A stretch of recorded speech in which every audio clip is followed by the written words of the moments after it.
Kwa haraka haraka sasa nikiangalia soko naona tunaenda vizuri. Utaona upande wa buyers hapa.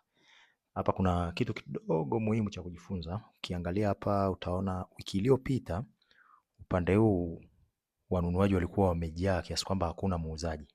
Na tuliona kutoka pale bei zilipanda mpaka kufika huku 1,400. Lakini wiki hii upande wa sellers wamejaa hapa, wauzaji ni wengi wengi wengi wengi. Lakini hakuna mnunuaji.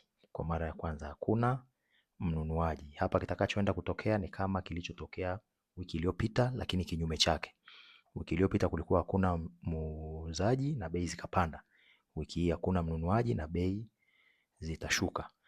Nimejaribu kupitia pia volume, naona leo kidogo trade around 1.1 million, lakini kuanzia kesho pengine tukaona zisitrade nyingi ama zikatrade nyingi, lakini baada pia ya kushusha bei. Kwa hiyo hii ndio lile ambalo tulikuwa tunajifunza, na sasa hivi nadhani limeonekana dhahiri swala la demand and supply vile ambavyo linaathiri bei za soko.